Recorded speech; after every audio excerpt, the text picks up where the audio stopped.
Hey there! So today we're talking about vibrato.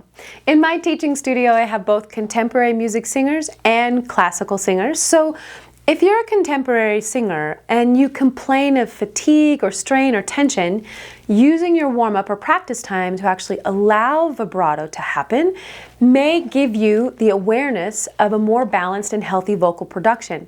This awareness can help you to do a little bit less in the throat and still give you the style results that you want in performance. If you are a classical singer and it feels like it's hard to sing, to move through your phrases, or you feel a weight in your sound, you may even notice that your vibrato is already a little bit bigger than you like. So pay attention to this, as it may mean something might be off in your vocal technique. Vibrato is a topic that people have strong opinions about. They either like vibrato or they don't. It has a place in their singing world or it doesn't. It is a vulnerable topic as well, because if we have vibrato, we may feel self-conscious about how our vibrato sounds. If we don't have it, we may want it. And we may feel like there's something wrong with us because our voice won't create it. We typically associate vibrato with styles of music. Now, in some classical music, it's expected, like opera, operetta, art song, some oratorio, although in early music like Renaissance or Baroque, we don't expect to hear a lot of vibrato, but the singer may use some on ornamentation notes. Some jazz or blues singers definitely use vibrato, gospel singers use vibrato, modern musical theater performers use vibrato here or there. Classic rock, we hear vibrato. Now, folk and bluegrass, we may not hear much, right? Not a lot of vibrato in folk music. Pop singing, it's also not necessary for the style, but some singers do allow it to happen on notes of expression, or it may show up just because of where the note is in the singer's range. What I'm going to ask you today is to separate the idea of vibrato from the genre of music that you sing. I just want us to look at what we know about vibrato, and I'd love for you to move to a more neutral ground and an openness as we discuss what it is and how it's made. This open mindset around vibrato will help you make more informed choices around your vocal production, will allow you to explore your voice with less fear or judgment, will help you make new and different choices with your song that will better support your voice and your performing, and possibly even the authenticity to your lyrics. So, what is vibrato? Vibrato is a slight variation in pitch that we hear in singing and in some instruments. So for example, those instruments are flute, saxophone, clarinet, violin, cello, oboe, and many others. In our case, as a singer, a note is sung and the pitch oscillates ever so slightly. Now the cool thing is that scientists have actually defined an average or appealing vibrato as 4.5 to 6.5 hertz. Now on either side of those numbers, there's the vibrato that's too fast at 8 hertz or too slow from 2 to 4 hertz. Now these exacting numbers can actually vary in some cultures based on their preferences, and we don't need to memorize those numbers. Our ear can easily recognize a singer with a wobble, a vibrato that is too slow, or a flutter, a vibrato that is too fast. One of the reasons that the typical healthy, appealing vibrato can be so elusive is that it's kind of like the cherry on top. The appealing vibrato is the result of healthy technique. It's the side effect of our vocal mechanism working in alignment. As breath, posture, vowels, and coordination in the larynx are refined, an appealing vibrato is the result. So how is vibrato produced? We're going to get a little sciencey here for a minute, so just hang with me. We have some intrinsic muscles, some muscles inside, right, that are here in our larynx, and one of those muscles is the cricothyroid muscle. Scientists such as Sundberg, Shipp, Dougherty, and Hogland share that the modulation in the pitch that we hear as vibrato happens because of some cricothyroid activity. This activity happens as a result of the relationship between the vocal folds and the breath when singing. So as a client comes in and they don't have vibrato and want it, a client comes in and their vibrato is too fast or too slow, a client comes in and they want to be able to sing with vibrato and also sing without it when they want for style reasons. Together we have to look at what's happening in the voice body as a whole. So we're going to ask what's going on in the posture. How is the breath working? Too much, too little? Is the breath stream uneven? Is there tightness in the body? What's happening in the larynx? Could it be too high or too low? Are there extrinsic muscles like the neck or the jaw involved in the sound production? Is the tongue retracting back or depressing down? What's happening with the diction? How is the singer creating the vowels and the consonant? And other questions that lead us to find a balanced vocal technique that allows for an appealing vibrato. I feel that every singer, no matter what style they sing, as a vocal artist, as a storyteller, should find balance in their vocal technique that allows for a healthy vibrato, whether they want to use it or not. You can always take the vibrato out. Before we begin some exercises, some things to consider. Don't create the vibrato, allow the vibrato. Remember, it's the cherry on top that's present when you are in vocal alignment. Don't use your jaw to make vibrato. And don't use your epigastrum. That's a fun word. Don't use your epigastrum here to make vibrato. No, don't use that either. Okay, we're going to allow it. So, what to do if you're stuck in straight tone land and everything is really speaky, which is great for your genre, but sometimes you want to add some richness to your tone. To start, first let's focus on the vocal folds and the breath. So for me, to make a straight tone, I feel as if I tighten the vocal folds just a bit, the air feels like it's being held back just a skosh. And there's a little less play in the movement of the sound. So to allow for vibrato, I actually relax my vocal folds a bit. Now, some ways you can play with allowing this to happen. You can sing more softly. So use a quieter dynamic. The vocal folds may be able to relax a bit and start a bit of that oscillation with less volume being used. Now, you can use a little ooh vowel. Ooh is great because it just kind of nicely lifts the soft palate. The lips are closed so you don't feel like you have to create a lot of sound. Ooh. So if you start it with the straight tone, ooh, ooh,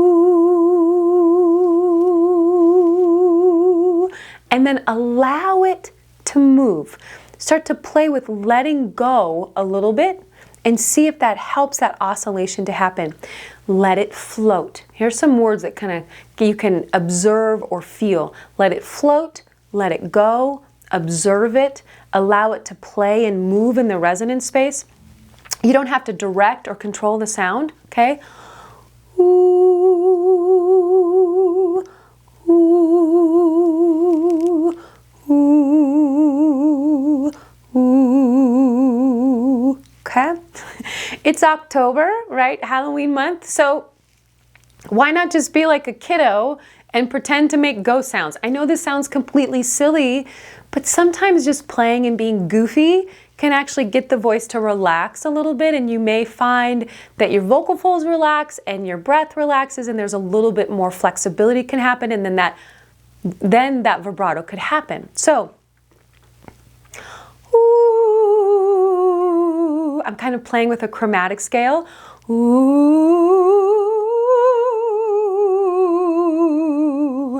ooh, okay, so you can go around the house and do ghost sounds and just say you're getting ready for Halloween. So play on different pitches and with different vowels when you're ready. The ah may be fun as well. Ah,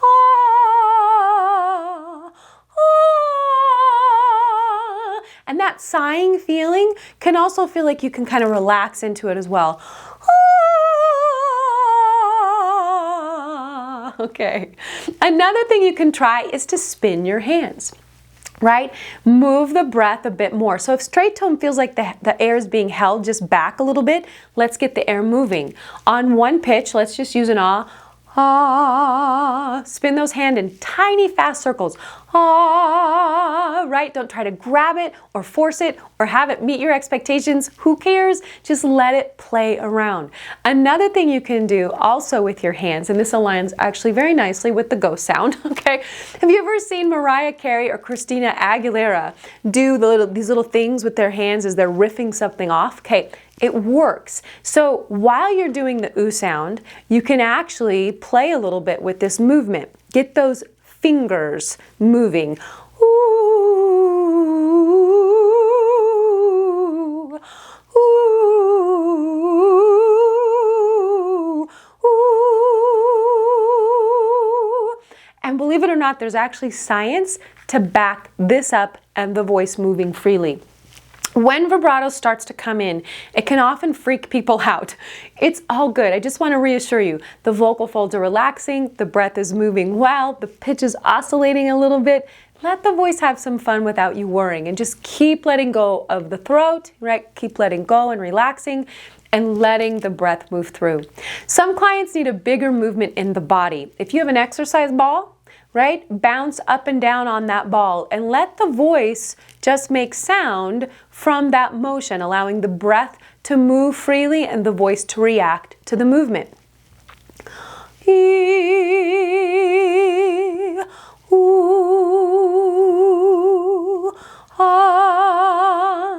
You can also jog in place, or if you have a little mini trampoline, you can actually jump on that. The body and the breath movement will take over and the sound will come out without you doing much. The throat, the vocal folds will be relaxed just a little bit more. Plus, it distracts you, so you're not like trying to manipulate the sound as much. And again, that relaxation is great. So after exploring the bouncing or the jogging, then just stop the movement and feel the same flow and allowing that sound that you had when you were moving. Ah, ooh, ee, ah. Allowing for that oscillation in pitch to happen. Also, you can try moving from fast-moving pitches to a sustained pitch. The fast-moving pitches can get the breath to move, and then you can feel that same essence in the sustained pitch. So,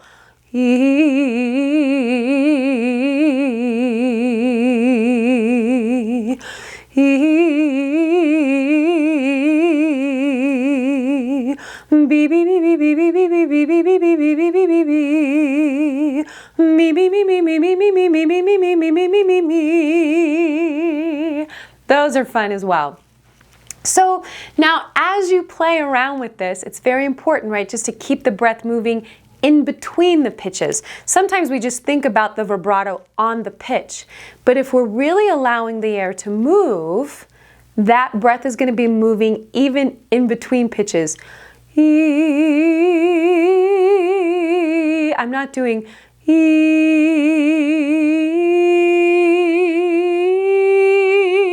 where it's like straight tone to vibrato on each pitch transition, right? So keep that breath moving. As you're singing, you may notice when the vibrato naturally enters, like at the end of that sustained pitch. So you're holding something out, ah, and the vibrato comes in at the end. Notice what that feels like and see if you can recreate those same conditions throughout the entire phrase or on any note of your choice, okay? So now what happens if your vibrato is too slow? So surprisingly, this is stereotypically considered kind of an age thing. We think of older singers tending to have a little bit more of a wobble, but it's not just mature singers that it happens to. It can happen actually at any age if the vocal technique is off. So for you, we're going to look at breath, the tongue, and the vowel shape.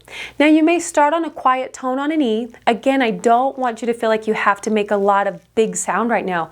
Sometimes we just overblow the voice with too much air. It stresses the larynx out and unnecessary muscles tighten and the vibrato just gets wacky. And this E vowel, my strategy with that is it should move and release the tongue up and away, right? That's the natural essence of the E vowel. E. If you still feel like that E tongue is pulling down, release the tongue again. Think about it being up and away even more and go to a more brighter E vowel.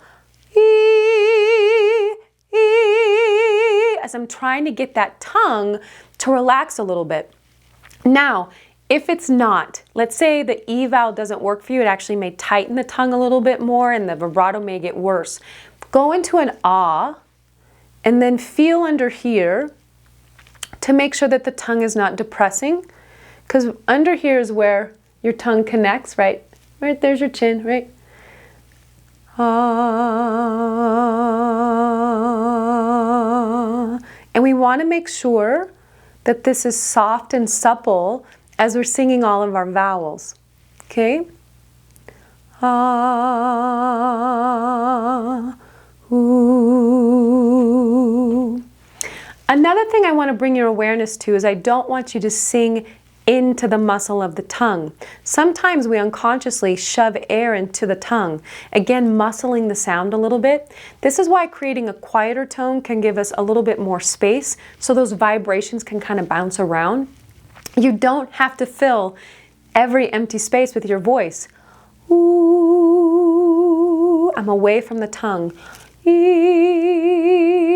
I'm really feeling into the pharynx and away from the tongue. Okay? For you, identify when and where the vibrato gets a little bit more out of control. Is it in your lower range? Those vocal folds may be too slack, and so try speeding up the air with those spinning hands.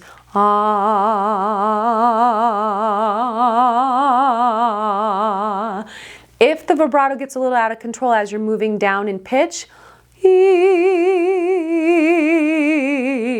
make sure your breath energy stays moving as you make your way down the scale. Make sure your tongue is not depressing as you're moving down or retracting, right? As you go down to those lower pitches, just really keep releasing the tongue up and away.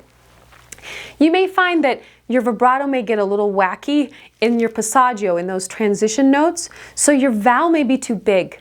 Your tongue may be tightening, or you may be driving the air through that transition. You may be overblowing.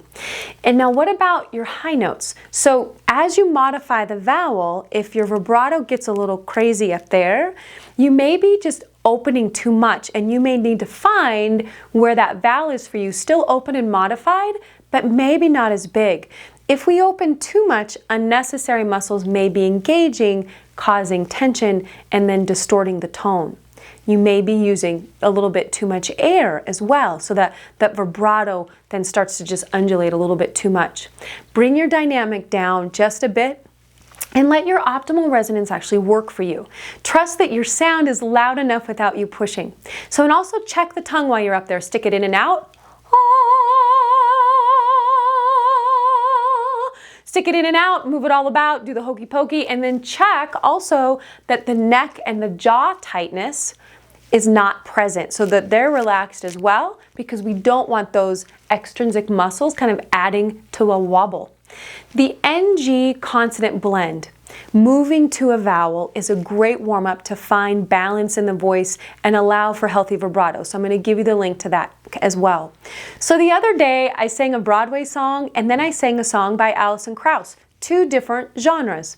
Now, for a lot of contemporary speech-based styles, we don't want vibrato all the time, right? But we may want to add it in on some notes when wanting the tone to be a little more warm or rich, or to offer some expressive quality that fits the lyrics. So once you can actually have the healthy vibrato on every single note, on every single vowel, up and down your range, play with moving from straight tone to a little vibrato, and then from vibrato to a little straight tone, and work it like an exercise, right? So, ooh, ee, ah. Do it, right? Work it as an exercise so that you can have that choice as an artist, right? I want you to be able to have that for those expressive purposes when we're really serving our lyrics. So also another thing you can play with is play with a slide with no vibrato, and then add the vibrato in on the sustain note. Ah, ooh, ee,